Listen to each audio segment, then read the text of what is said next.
Nah, untuk yang berikutnya, yaitu uji yang terakhir adalah uji hipotesis, di mana dalam uji hipotesis ini terdapat 4 macam uji, yaitu persamaan regresi, uji T parsial, uji F simultan, dan koefisien determinasi. Untuk persamaan regresi, uji hipotesis yang bertujuan untuk mendapatkan pola hubungan secara matematis dari variabel X dan variabel Y untuk mengetahui besarnya perubahan variabel X terhadap variabel Y, serta untuk memprediksi variabel Y jika nilai variabel X diketahui. Adapun dasar pengambilan keputusannya dengan melihat nilai konstan pada kolom B tabel koefisien. Nah, untuk rumus persamaan regresinya, Y sama dengan A plus BX, di mana keterangannya Y adalah variabel kriterium, A itu variabel konstan, B itu koefisien regresi, dan X adalah variabel prediktor. Untuk nilai B dan X menyesuaikan dengan jumlah variabel X yang digunakan dalam penelitian teman-teman semua. Di sini diketahui untuk persamaan regresinya yang saya gunakan karena ada 4 variabel X, jadi Y sama dengan A plus B1X1 plus B2X2 plus B3X3 plus B4X4. Untuk uji T merupakan uji hipotesis yang bertujuan untuk mengetahui apakah variabel X secara parsial berpengaruh signifikan atau tidak terhadap variabel Y. Dasar pengambilan keputusannya ada 2 macam, berdasarkan nilai signifikansi dan berdasarkan nilai T tabel. Jika berdasarkan nilai signifikansi lebih kecil dari probabilitas 0,05, maka ada pengaruh signifikan variabel X terhadap variabel Y atau hipotesis diterima. Sedangkan jika nilai signifikansi lebih besar dari probabilitas 0,05, maka tidak ada pengaruh signifikan variabel X terhadap variabel Y atau hipotesis ditolak. Sedangkan berdasarkan nilai T tabel, jika nilai T hitung lebih besar dari T tabel, maka ada pengaruh signifikan variabel X terhadap variabel Y. Jika nilai T hitung kurang dari T tabel, maka tidak ada pengaruh signifikan variabel X terhadap variabel Y. Adapun rumus T tabel, yaitu T tabel sama dengan alfa per 2 dibanding N min K min 1. Di mana alfa itu adalah nilai probabilitas yang kita gunakan atau nilai signifikansinya, dan N adalah jumlah responden, K itu jumlah variabel X atau variabel prediktor yang kita gunakan dalam penelitian. Selanjutnya, uji F merupakan uji hipotesis yang bertujuan untuk mengetahui apakah variabel X secara simultan atau bersama-sama berpengaruh signifikan atau tidak terhadap variabel Y. Dasar pengambilan keputusannya, nilai signifikansi dan nilai F hitung untuk dibandingkan ya. Jika nilai signifikansi kurang dari 0,05, maka hipotesis diterima. Jika nilai signifikansi lebih besar dari 0,05, maka hipotesis ditolak. Artinya ada pengaruh secara simultan ya. Untuk F hitung, jika nilai F hitung lebih besar dari F tabel, maka terdapat pengaruh secara simultan. Jika nilai F hitung kurang dari nilai F tabel, maka tidak ada pengaruh secara simultan. Adapun untuk rumus F tabel itu sendiri sama dengan K banding N min K. K itu adalah variabel X atau variabel prediktornya, kalau N itu jumlah responden. Koefisien determinasi. Koefisien determinasi dilakukan untuk mengetahui seberapa besar kontribusi yang variabel X berikan secara simultan terhadap variabel Y. Semakin tinggi nilai koefisien determinasi, maka semakin baik model prediksi dari model penelitian tersebut. Oke teman-teman, selanjutnya kita beralih ke uji hipotesis, di mana dalam uji hipotesis ini yang pertama kita akan cari tahu tentang persamaan regresi. Karena kita menggunakan regresi linear berganda, maka langkah yang harus kita lakukan adalah klik analyze, kita pilih regression linear. Nah, di sini kita isikan untuk keputusan pembelian itu di kolom dependent ya, sedangkan untuk variabel produknya itu di untuk variabel X-nya itu di kolom independent. Nah, kita cek dulu. Oke, semuanya udah oke, lalu kita klik oke. Nah, di sini ada hasil output untuk beberapa uji. Salah satu di antaranya yaitu uji persamaan regresi. dimana kita akan khusus melihat di tabel koefisien ini.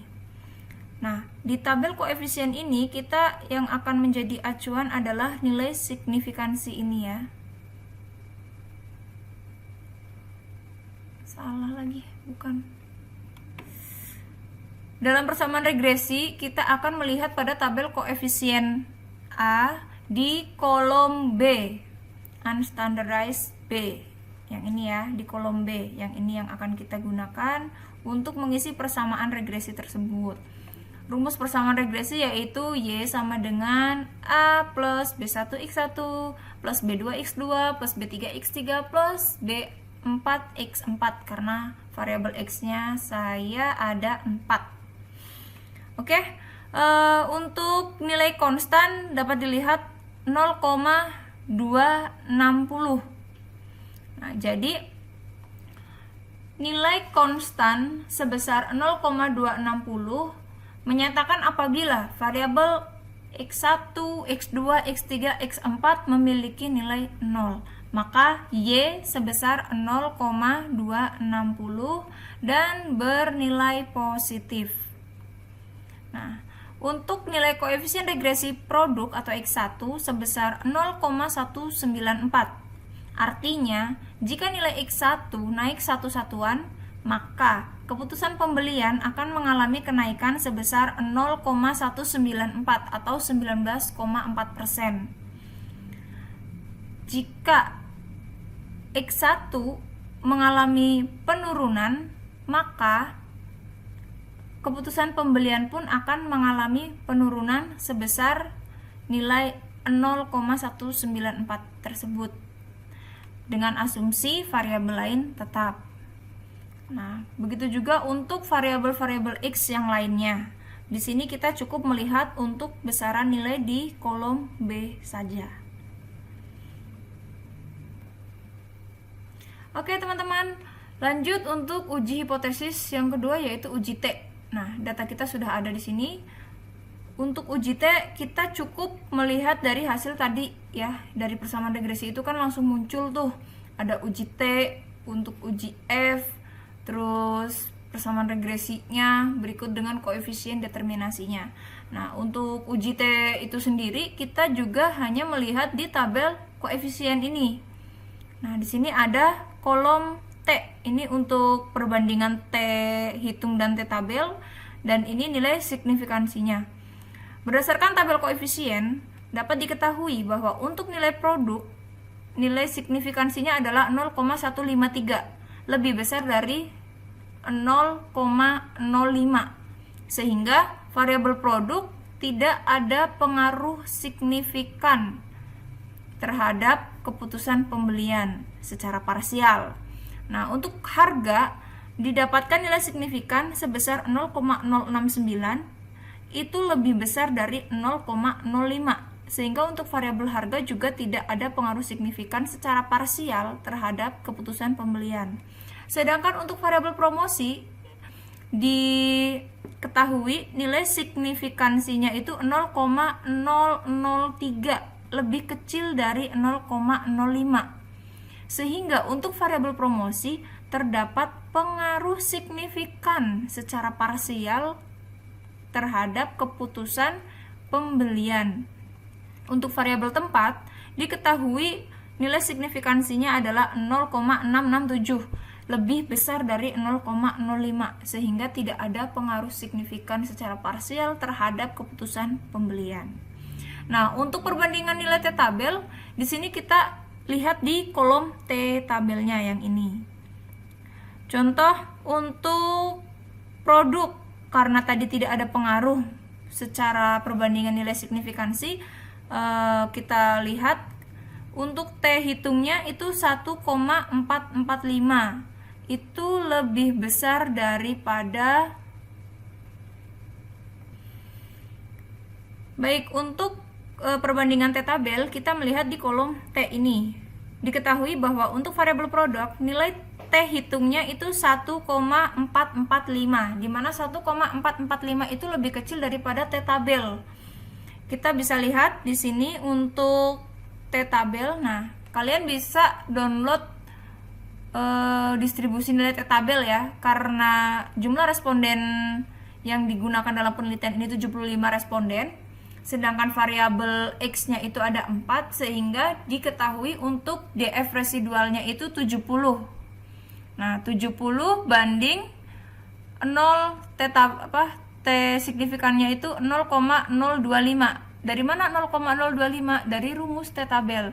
Alfa per 2 banding N min K min 1. Kita lihat di sini nilainya adalah 1,997. Nah, sedangkan dari hasil outputnya untuk nilai T hitung dari variabel produk itu 1,445. Jadi dia lebih kecil daripada T-tabel, sehingga tidak ada pengaruh signifikan secara parsial terhadap keputusan pembelian.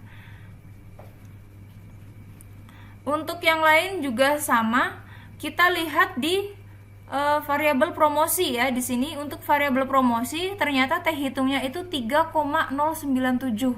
Dia lebih besar daripada T-tabel 1,997. Makanya untuk variabel promosi terdapat pengaruh signifikan terhadap keputusan pembelian. Baik, untuk yang selanjutnya yaitu hasil output uji F ya. Di sini kita fokus pada tabel ANOVA-nya saja. Kita lihat di sini ada keterangan regression, ada nilai F tabelnya, ada nilai signifikannya. Nah, berdasarkan tabel output SPSS tersebut dapat diketahui untuk nilai signifikansi dari uji F itu sebesar 0,000. 0,00 itu lebih kecil daripada 0,05, sehingga terdapat pengaruh secara simultan antara variabel X terhadap variabel Y keputusan pembelian. Nah, selain dari nilai C, kita dapat membandingkan nilai F tabel. Di sini diketahui untuk nilai F tabelnya adalah 30,187. Kita cek untuk F tabelnya, rumus F tabel itu K banding N min K, di mana K itu merupakan variabel X atau variabel predictors. Nah, N itu jumlah responden. Jadi kita masuk ke data distribusi nilai F tabel ya. Di sini ada degrees of freedom for nominator. Nah, kita lihat untuk mencari seberapa sih F tabelnya yang kita miliki. Kita lihat perbandingan antara K itu variabel X-nya, dia di kolom 4. Lalu kita lihat hasil perbandingannya itu N min K, 75 dikurangi 4, jadinya 71. 71 itu ada di antara 60 dan 100, lebih besar dari 60 kurang dari 100. Kita tarik garis lurus di sini. Nah, ketemu titik temunya di 2,53. Jadi F tabel kita itu 2,53. Kita lihat untuk nilai F hitungnya berapa? Nilai F hitungnya adalah 30,187. Itu lebih besar daripada F tabel.